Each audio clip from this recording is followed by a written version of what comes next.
Clip number 146، اس میں آپ انشاءاللہ قرآن پاک کی سورہ آل عمران آیت نمبر 144 سے 146 کی تلاوت، ترجمہ اور تفسیر قرآن صراط الجنان سنیں گے۔ بسم اللہ الرحمن الرحیم۔ ترجمہ، اللہ کے نام سے شروع جو نہایت مہربان رحمت والا ہے۔ وما محمد الا رسول قد خلت من قبله الرسل افإن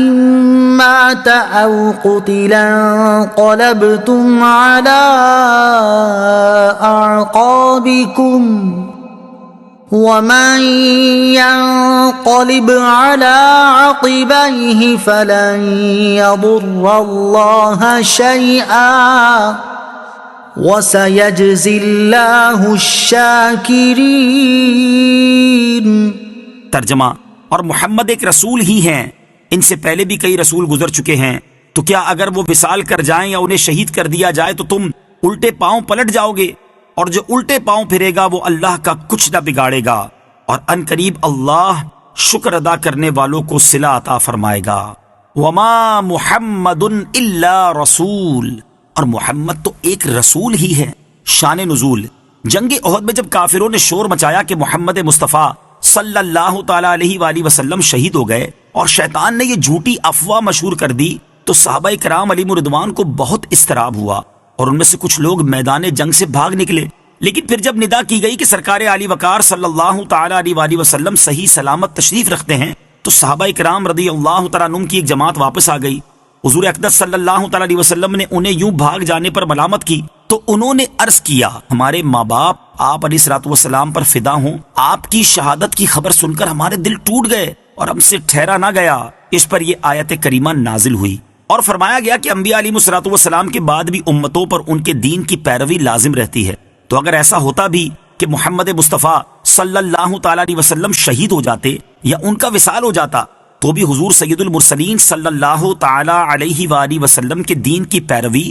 اور اس کی حمایت لازم رہتی، کیونکہ حضور پرنور صلی اللہ تعالی علیہ وآلہ وسلم سے پہلے بھی بہت سے رسول گزرے ہیں، لیکن ان کے پیروکار ان کے بعد ان کے دین پر قائم رہے۔ رسولوں علیہ الصلوۃ والسلام کی بعثت کا مقصد تو رسالت کی تبلیغ اور اللہ عز و جل کا پیغام پہنچانا ہوتا ہے، نہ کہ اپنی قوم کے درمیان ہمیشہ موجود رہنا۔ تو جیسے پہلے رسول گزر گئے، اسی طرح حضور اقدس علیہ الصلوۃ والسلام بھی دنیا سے تشریف لے جائیں گے، لہٰذا آپ کے بعد آپ علیہ الصلوۃ والسلام کے دین پر ثابت قدم رہو۔ یہ کیا بات ہے کہ نبی اکرم علیہ الصلوۃ والسلام کے تشریف لے جانے کے بعد ان کے دین ہی سے پھر جاؤ؟ جو ایسا کرے گا وہ اللہ عز و جل کا تو کچھ نہیں بگاڑے گا بلکہ اپنا ہی نقصان کرے گا، جبکہ جو دین اسلام سے نہ پھرے اور اپنے دین پر ثابت رہے وہ شکر گزاروں میں شمار کیا جائے گا، کیونکہ انہوں نے اپنی ثابت قدمی سے نعمت اسلام کا شکر ادا کیا۔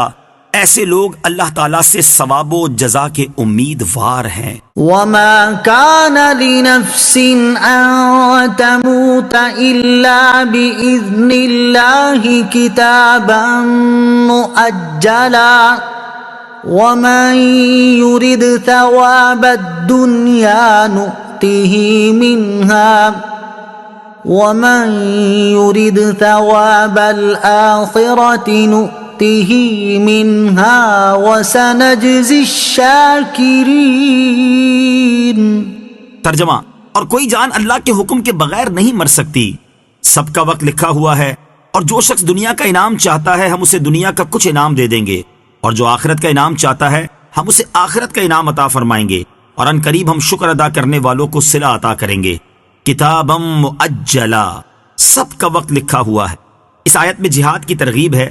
اور مسلمانوں کو دشمن کے مقابلے پر جری بنایا جا رہا ہے کہ کوئی شخص بغیر حکم الہی کے مر نہیں سکتا، چاہے وہ کتنی ہلاکت خیز لڑائی میں شرکت کرے اور کتنے ہی تباہ کن میدان جنگ میں داخل ہو جائے، جبکہ اس کے برعکس جب موت کا وقت آتا ہے تو کوئی تدبیر نہیں بچا سکتی، خواہ وہ ہزاروں پہرے دار اور محافظ مقرر کر لے اور قلعوں میں جا چھپے، کیونکہ ہر ایک کی موت کا وقت لکھا ہوا ہے، وہ وقت آگے پیچھے نہیں ہو سکتا۔ وَمَن يُرِدْ ثَوَابَ الدُّنْيَا، اور جو دنیا کا انعام چاہتا ہے۔ یہاں سے لوگوں کے دو گروہوں کا تذکرہ شروع ہوتا ہے اور فرمایا جاتا ہے کہ جو شخص صرف دنیا کی نعمتیں اور آسائشیں چاہتا ہے اور اس کے عمل سے صرف دنیا کا حصول مقصود ہوتا ہے، ہم اسے دنیا دے دیتے ہیں، یعنی اس کے عمل پر اسے دنیا کا فائدہ مل جاتا ہے، اور چونکہ آخرت اس کا مطلوب نہیں لہٰذا آخرت کے ثواب سے وہ محروم رہتا ہے، جبکہ جو شخص اپنے عمل سے آخرت کا طالب ہوتا ہے اسے اخروی ثواب عطا فرمایا جاتا ہے، اور دنیا تو سب کو مل ہی جاتی ہے۔ وَكَأَيٍّ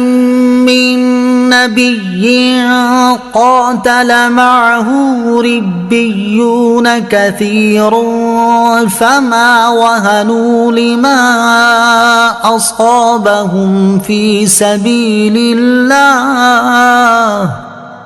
فما وهنوا لما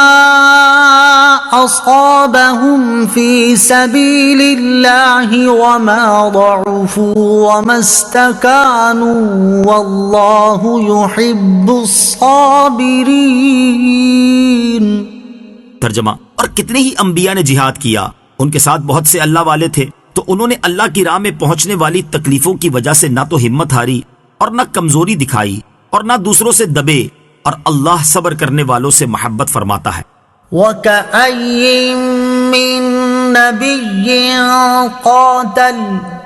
اور کتنے ہی انبیاء نے جہاد کیا۔ مسلمانوں کا حوصلہ بڑھایا جا رہا ہے اور انہیں بتایا جا رہا ہے کہ تم سے پہلے بہت سے انبیاء کرام علیہ الصلوۃ والسلام نے جہاد کیا، ان کے ساتھ ان کے صحابہ بھی ہوا کرتے تھے، انہوں نے جہاد کی تکالیف کے باوجود ہمت نہ ہاری اور کمزوری نہ دکھائی اور کافروں کے سامنے پسپائی کا مظاہرہ نہ کیا، بلکہ راہ خدا عز و جل میں ڈٹے رہے اور مردانہ وار تمام تکالیف و مصائب کو برداشت کرتے رہے اور صبر و استقامت کے پیکر بنے رہے۔ تو اے مسلمانوں، تم تو وہ ہو کہ تمہارے نبی ان تمام نبیوں کے سردار ہیں اور تم ان تمام امتوں سے افضل ہو، تو چاہیے کہ تمہاری بہادری اور استقامت ان سے زیادہ ہو، تمہاری ہمت اور حوصلہ ان سے بڑھ کر ہو، تم میں صبر کا مادہ ان سے زیادہ ہو، لہٰذا تم بھی اپنے اندر وہی اوصاف پیدا کرو۔ اس آیت کے شروع میں بیان ہوا کہ بہت سے انبیاء علیہم الصلوۃ والسلام نے جہاد کیا اور ان کے ساتھ ربانی لوگ تھے۔ دونوں چیزوں کے بارے میں تفصیل یہ ہے کہ جہاد حضرت ابراہیم علیہ الصلوۃ والسلام سے شروع ہوا۔ سب سے پہلے آپ علیہ الصلوۃ والسلام نے جہاد فرمایا۔